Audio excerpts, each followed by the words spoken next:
The case today began in 1988, when an outstanding female student boarded a train departing from Chengdu to Tianjin to continue her studies. It was a fateful journey, for she would never reach her destination. For days later, in a desolate area of Beijing, an elderly man out for his morning exercise stumbled upon a horrifying sight: a brutally murdered body, bearing unimaginable wounds. The victim's identity was quickly confirmed, and the police realized this was no ordinary case. The method of the crime was too cruel, too sophisticated. No one could have predicted that this was just a part of a chilling series of murders that had been unfolding over the years. A faceless predator, driven by a sickening desire, was lurking in the crowded city, carefully selecting his victims and vanishing without a trace. Vague clues, unsolved cases, and a growing number of female victims killed in a disturbingly similar manner, all led to a single question: who was he, and could anyone stop him before it was too late? The fateful train of a 19-year-old female student. On March 3, 1988, a university student bid farewell to her family, carrying her luggage as she boarded a train departing from Chengdu. That young woman was Xumei, just 19 years old, a name renowned throughout Sichuan province for her outstanding academic achievements. The previous year, during the national college entrance exam, she had achieved the second highest score in the entire province. She was admitted to Nankai University in Tianjin, ranking first among all students entering the prestigious institution. That day, Xumei wore a thick red tracksuit, standing out amidst the bustling crowd at the train station. Her parents saw her off, their hands full of luggage, worried to the point of even packing Chengdu chili peppers, her favorite spice. As they watched her figure gradually disappear into the crowd, unease crept into their hearts, anxious about their beloved daughter's long journey ahead. The train from Chengdu to Tianjin did not run directly. She had to transfer in Beijing. A young girl, traveling alone for the first time in a vast and unfamiliar city. Would she be safe? Her mother, though filled with concern, reassured herself that in the bustling capital, everything should be fine. But she never imagined that her worst fears would materialize in the most horrific way. On March 7th, Xumei's father unexpectedly received a telegram from Nankai University, urging his daughter to return to school. He was stunned. His daughter had left home on March 3rd. She should have arrived long ago.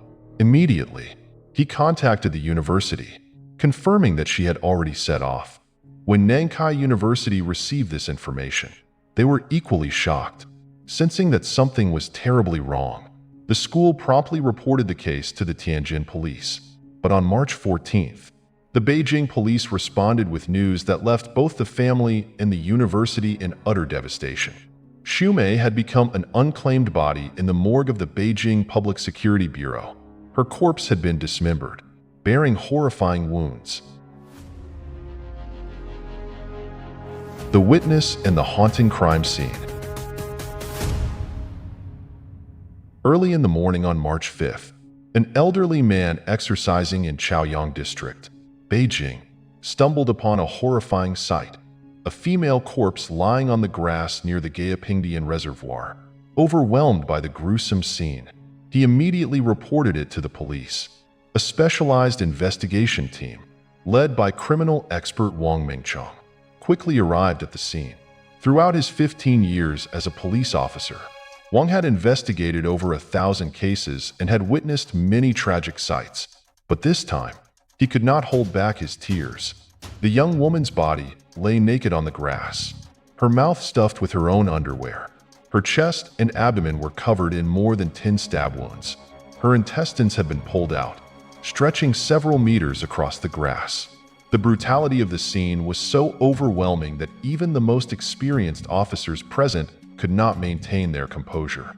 But the horror did not end there. The murderer had completely severed the victim's genitalia.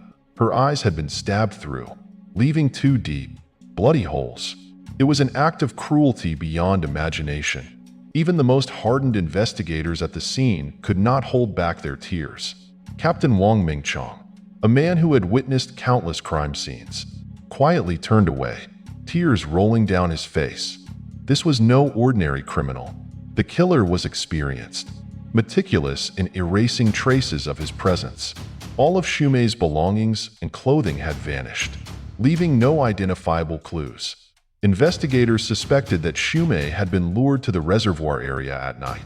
Realizing the danger too late, she likely tried to escape but was caught. The killer quickly overpowered her, stabbing her multiple times from behind until she collapsed on the spot. After killing her, he desecrated her body in the most ruthless way possible. He did not just destroy her physically, he stripped her of her dignity and humanity.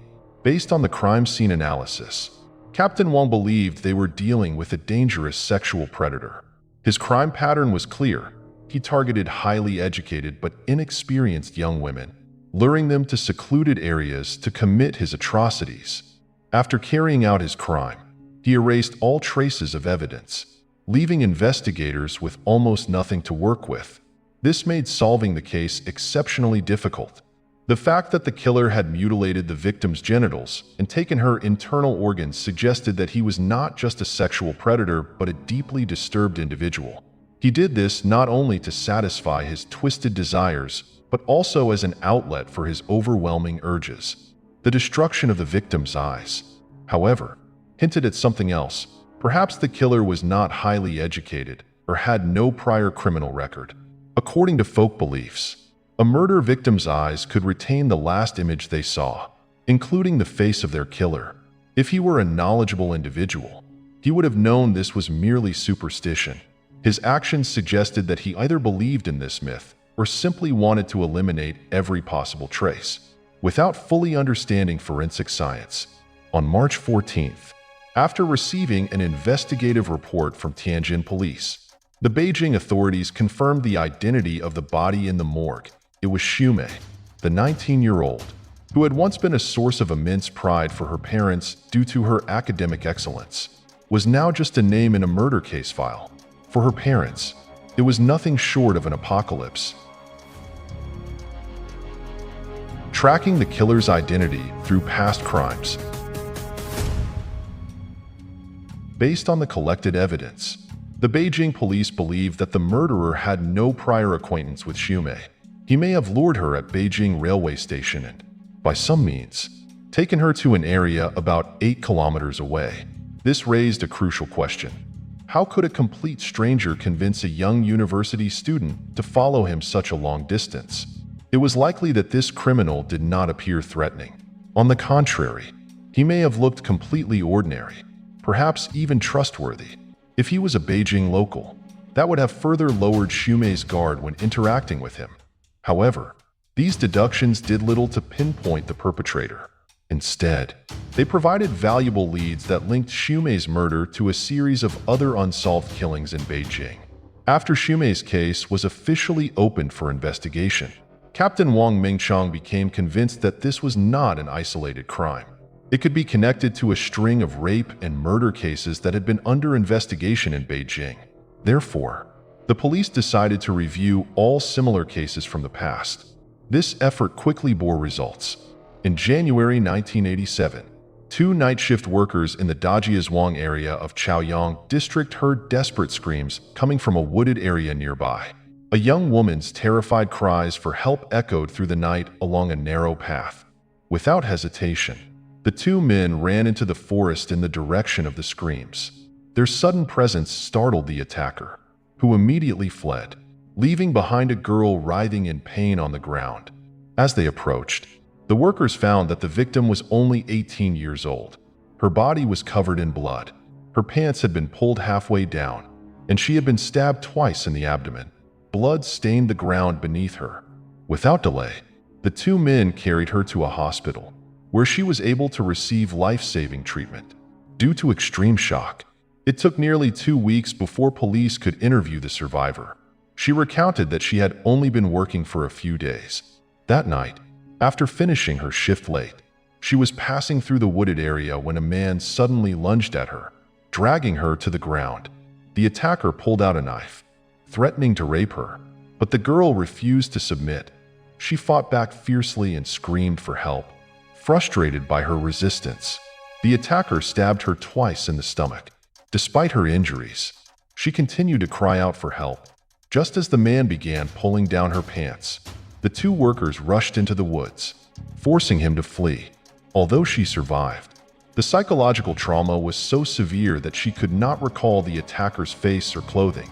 The only detail she could confirm was his voice. It was unmistakably that of a Beijing native. Since there was no fatality, the case was handled as an attempted rape and assault rather than a homicide. No one could have predicted that just 2 months later, the same man would strike again. The serial killer's hunting journey. On the morning of March 5, 1987, a woman in Pingfang Village, Chaoyang District, Beijing, made a horrifying discovery in a public restroom. A young girl's lifeless body lay inside, her top removed, exposing her chest. A pair of gray-striped trousers had been draped over her bare lower body, while her own underwear was stuffed into her mouth. Her high-heeled shoes lay discarded in a corner. The autopsy revealed clear signs of sexual assault, and 3 fatal stab wounds pierced her chest. The local community quickly identified the victim as Du Hongxue, a 19-year-old factory worker at a towel manufacturing plant in Chaoyang District. She was unmarried and had just recently started dating someone. According to her co-workers, Du Hongxue had finished her shift at 9 p.m. the previous night, and several people had seen her leaving the factory on her way home. It appeared that she had been attacked while passing through Pingfang Village. Forensic examination showed that Du Hongxue had fought fiercely against her attacker. Her body was covered in bruises, and her hair was tangled, a clear sign of a desperate struggle. But in the end, she had been unable to escape her fate. Even after taking her last breath, the murderer had violated her. Yet, just like in previous cases, the crime scene yielded no useful clues, and the investigation soon stalled. 2 months later, on May 15th, another grim discovery was made. A warehouse porter near Guangmen found the body of a young girl while relieving himself on a grassy field. This victim was even younger, only around 16 or 17 years old. Her chest bore deep knife wounds, inflicted in the same manner as previous cases, and like before, she had been sexually assaulted after death. Not far from the crime scene, investigators found her school bag. Inside were high school textbooks and a homework notebook, which revealed her school's name. When police contacted the school, they learned the devastating news. The entire institution had been mobilized to search for a missing student named Zhou, who had vanished after class the day before. Analyzing the crime scene, investigators believed that the killer had ambushed Zhou on a secluded path while she was walking home. The girl had fought back with all her strength, but it had not been enough. After killing her, the murderer rifled through her bag, likely searching for valuables, but found nothing worth taking. This time, however, he had made mistakes. At the scene, police found traces of bicycle tire tracks, identified as belonging to a Sonic brand bicycle, along with a single footprint. Measuring the footprint, they estimated the killer to be approximately 1.8 meters tall with a strong, muscular build. But even with this small breakthrough, no suspect emerged, and the case remained unsolved. 3 months later, on August 14th, another crime sent shockwaves through the city. In the Majia area, a vegetable farmer named Wu Jinkai discovered a woman's body inside his storage shed and immediately alerted the police. The scene was even more gruesome than before. The victim was completely naked. Her hands had been tied tightly behind her back with her own bra. 2 small puncture wounds had been inflicted between her eyes with a sharp knife. Her genital area had been mutilated, and her chest and back bore more than 10 deep stab wounds. Despite the severe damage to her body, investigators noted that she had delicate features. She wore glasses, had a trendy hairstyle, and had been dressed in a blue blazer and jeans. A travel bag was found near the scene, leading police to believe she might have been a foreign tourist visiting Beijing.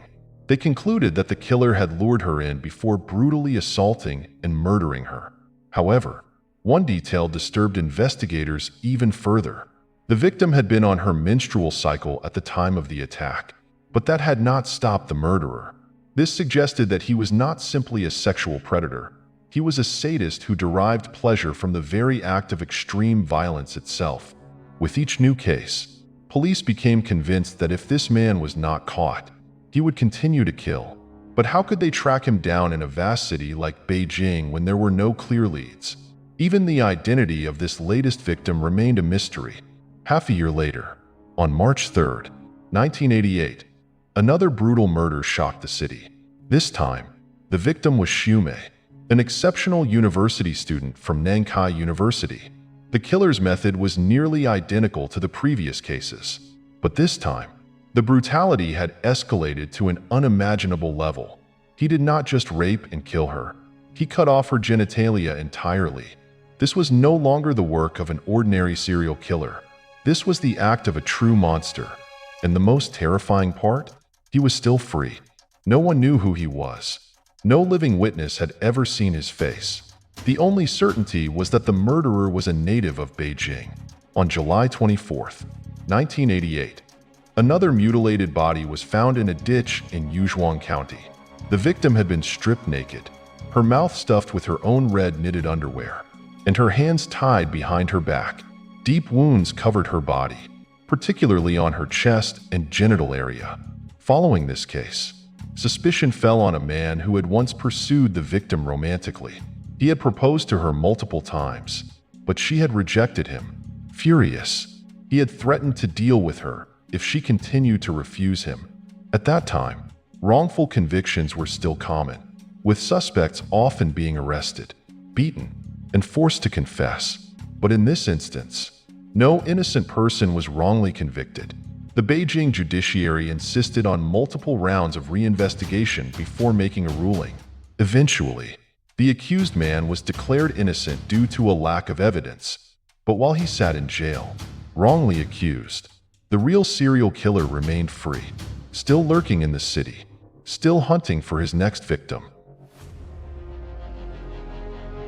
The next victims and a clue from a survivor.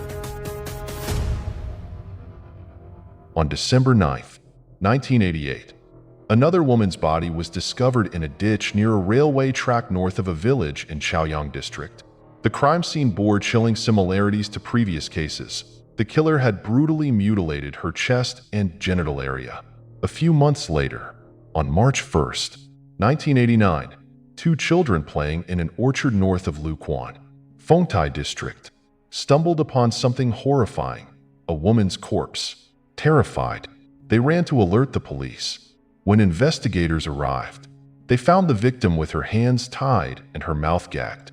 She had been raped, murdered, and mutilated in the same grotesque manner as the others. On February 11th, 1990, yet another body was found in a vegetable field near the Taqiao Brigade in Fengtai. The method was unchanged: rape, murder, and genital mutilation.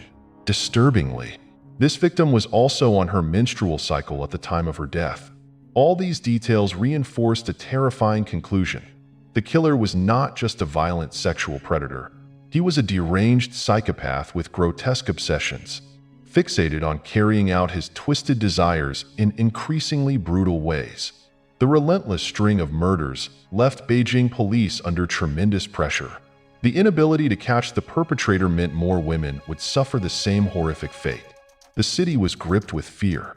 But then, finally, a breakthrough came: a survivor. On March 2nd, 1991, a Beijing hospital reported an attack to the police. A young woman had been assaulted but miraculously survived. Detectives rushed to the hospital, but what struck them immediately was the heavy atmosphere of grief in the facility. Doctors and nurses had tears in their eyes, some visibly shaken by the victim's condition.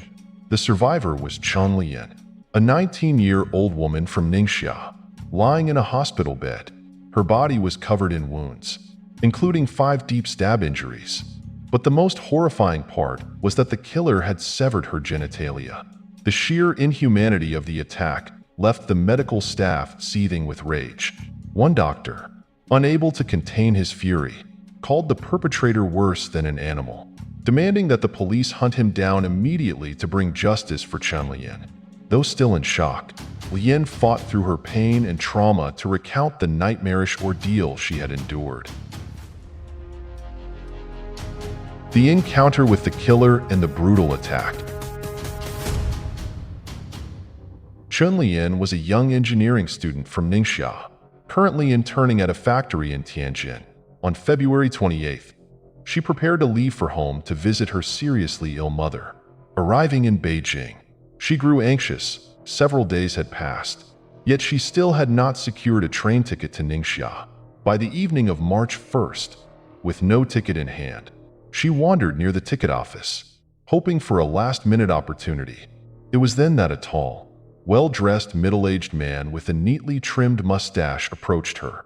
He exuded confidence and introduced himself as someone who could help her get a ticket. Claiming to have outside connections, he offered to sell her a ticket for 10 yuan, though she would have to wait until the next morning to receive it. Desperate to see her mother, Lian agreed without hesitation. The man spoke reassuringly, even warning her about the many scammers lurking around, further convincing her of his trustworthiness. Gradually, he eased her into conversation, skillfully lowering her guard. Later that evening, he suggested having dinner together. They went to a small dumpling shop on the outskirts near Beijing Station, where he spoke warmly about his family, mentioning his sister and young nieces and nephews. Young and naive, Lian believed his every word.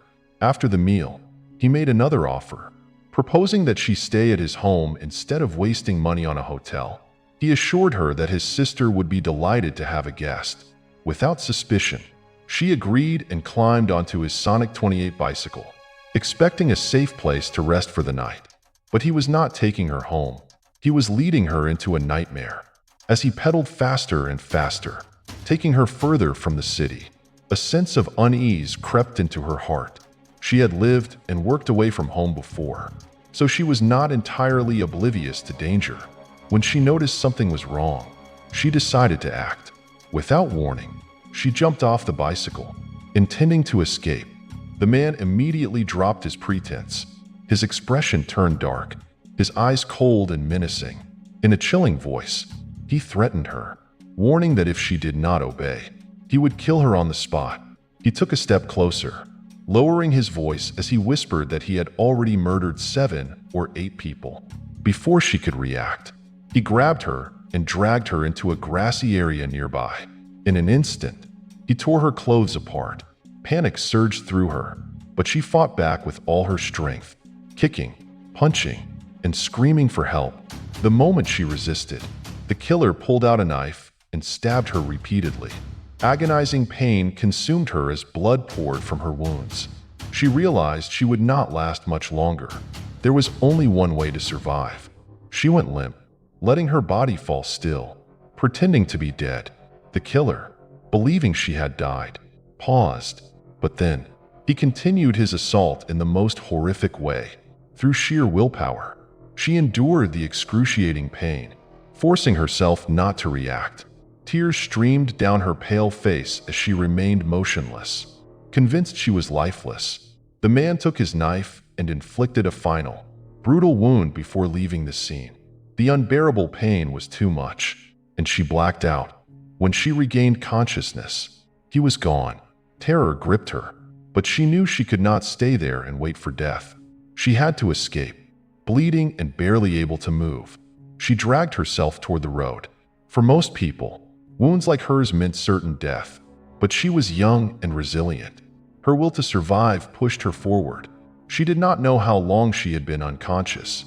When she came to, her whole body ached unbearably.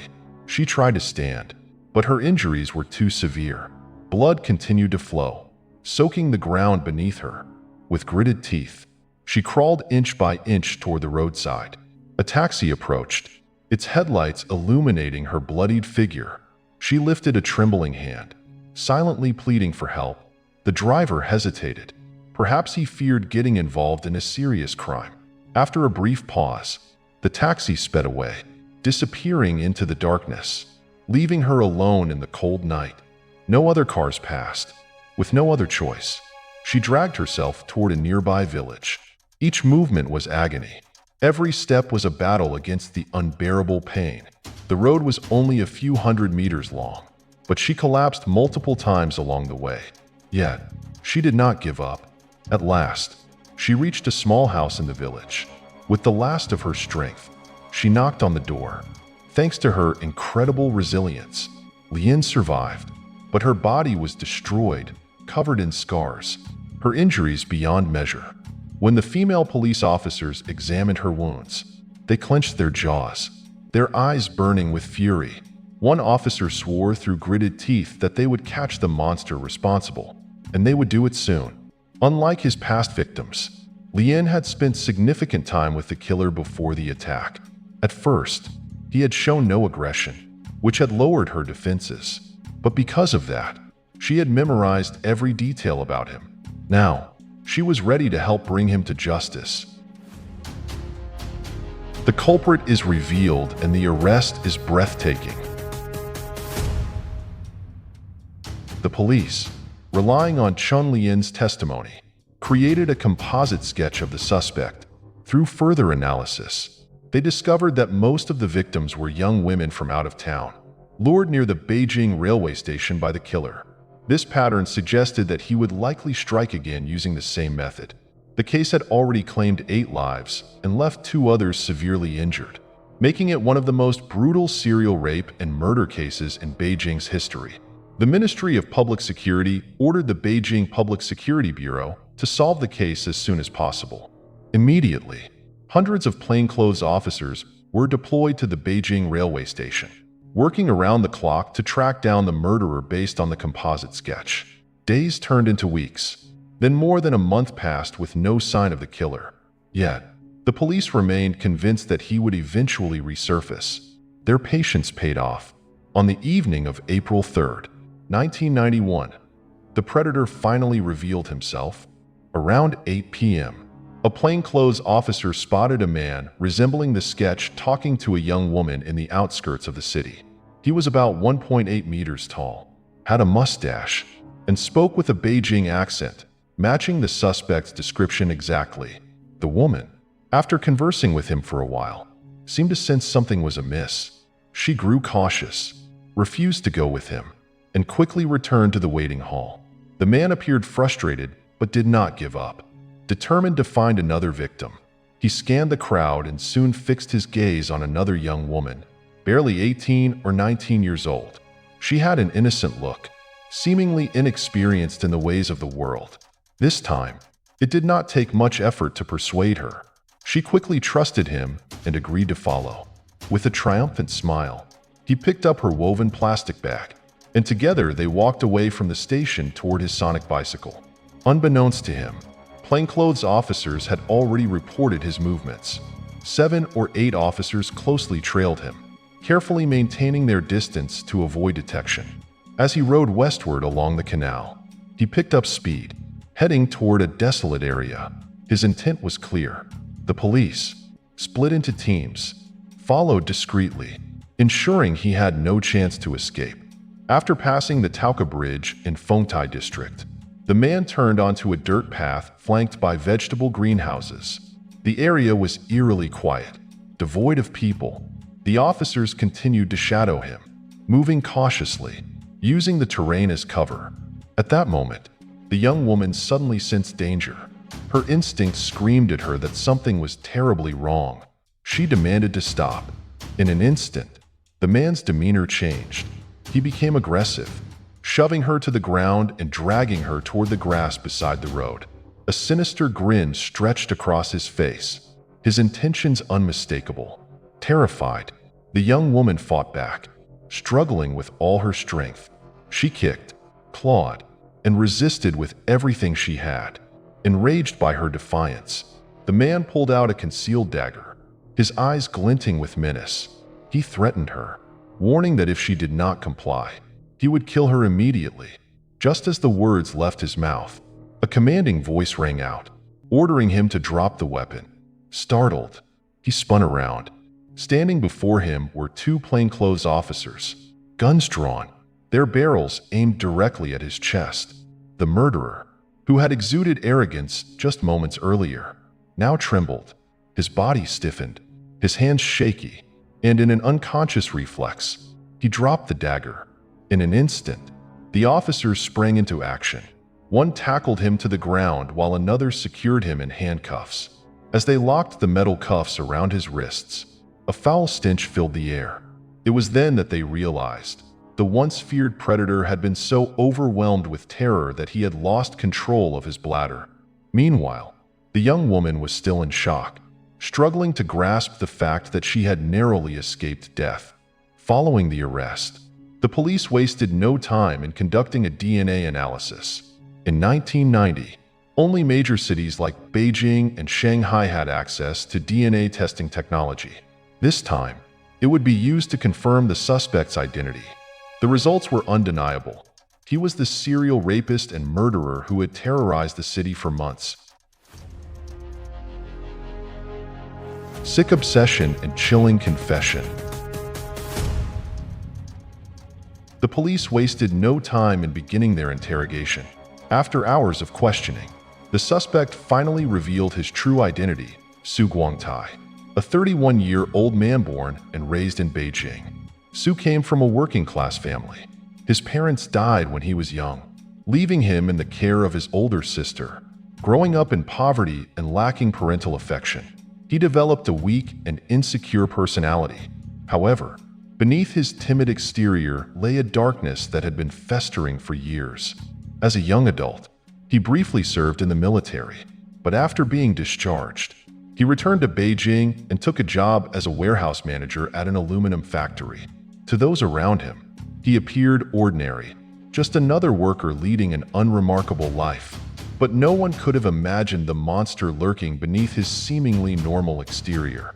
During his confession, Su Guangtai admitted that he had experienced an unusually intense sexual desire since puberty, claiming that he had the urge to masturbate daily.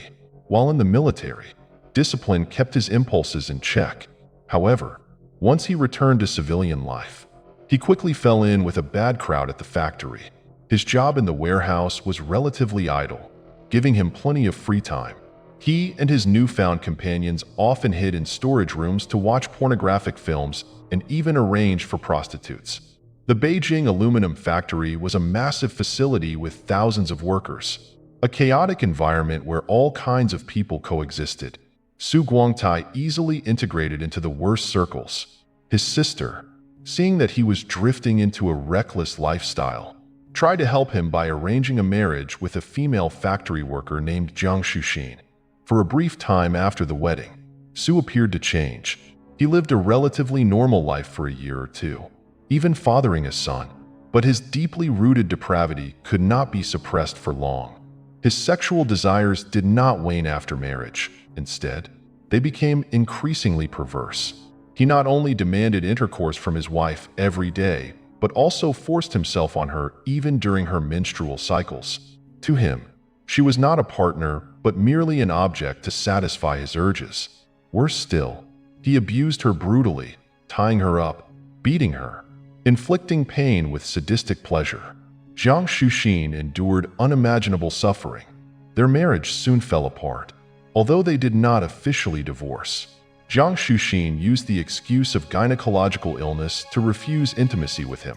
Perhaps her rejection was the final trigger that pushed Su Guangtai over the edge. He frequently complained to his factory friends about his frustrations. One of them, a man named Chao who had previously served time for assault, encouraged him to seek prostitutes, assuring him that women rarely reported sexual crimes because they feared losing their dignity. This conversation planted a dangerous seed in Su Guangtai's mind. The idea of exerting dominance over an unwilling victim excited him beyond measure. His first attempt at an attack occurred on a January evening in 1987. After finishing his shift, he spotted a young woman walking alone in a wooded area. Overcome by a sudden impulse, he rushed at her, intending to assault her. However, before he could act, two passing workers appeared in the distance. Panicking, he abandoned his plan and fled. Despite failing to carry out his attack, the thrill of overpowering a woman left an intoxicating imprint on his mind.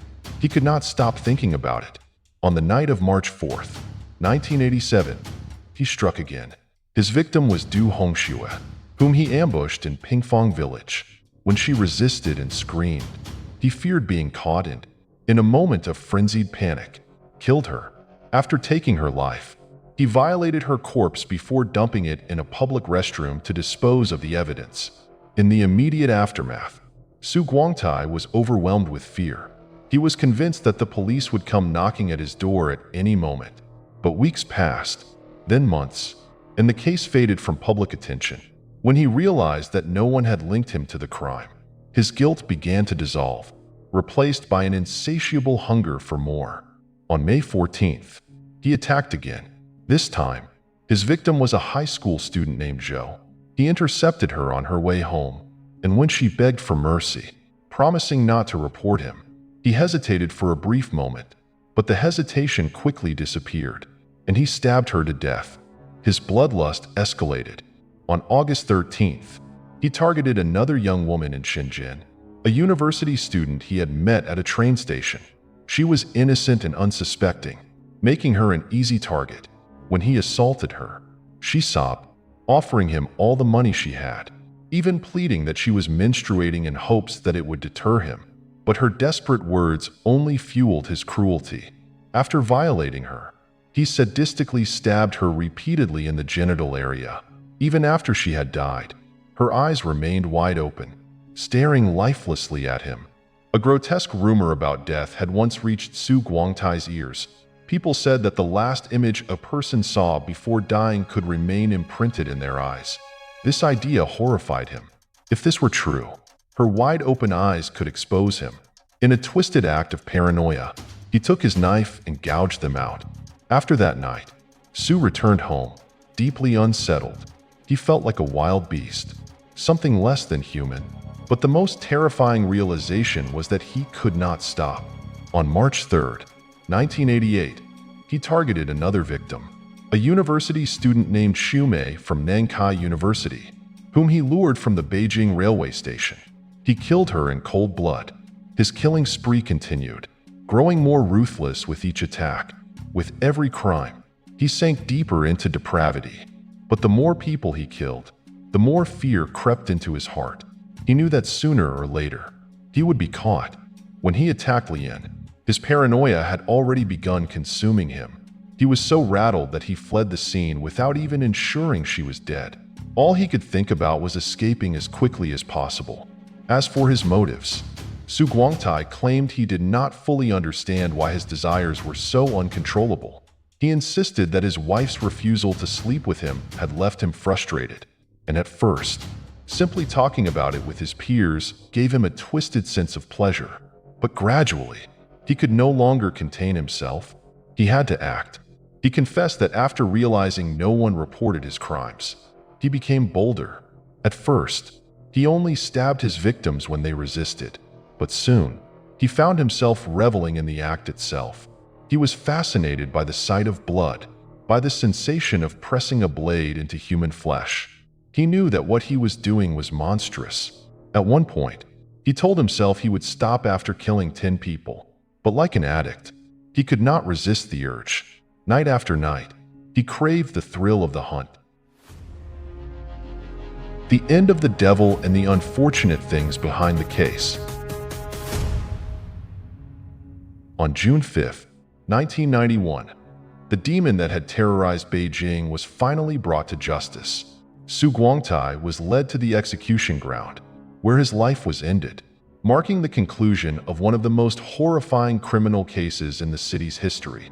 The court's verdict was clear and unyielding. Su's methods of rape and murder were exceptionally brutal, inflicting immense harm on society.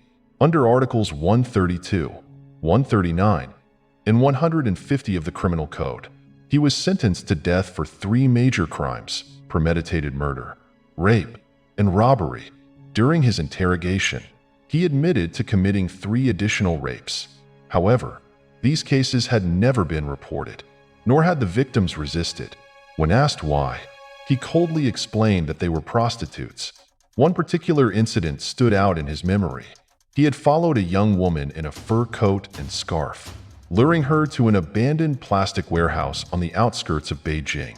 When he pulled out his knife, expecting panic and resistance, She merely smiled and said, "Don't kill me, and don't ruin my coat.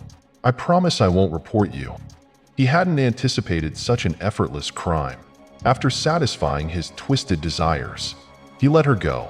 Su Guangtai bitterly admitted that if those 3 women had gone to the police, perhaps many innocent lives could have been spared. The day of his execution was not just the end of a monster. It was the day Beijing finally emerged from the shadow of fear that had loomed over the city for years. The horrors he inflicted were too cruel, too shocking.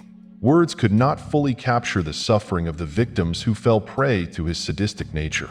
Their agony, their final moments of terror, and the irreversible trauma they endured remained as a chilling reminder of the evil that had walked among them. In the end, the most crucial lesson was the importance of vigilance.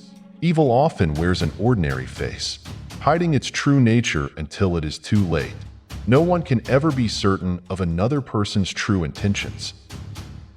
What are your thoughts on today's case? Share your opinions in the comments below, and let's discuss. Don't forget to like and subscribe to support our channel. Goodbye, and see you in the next video.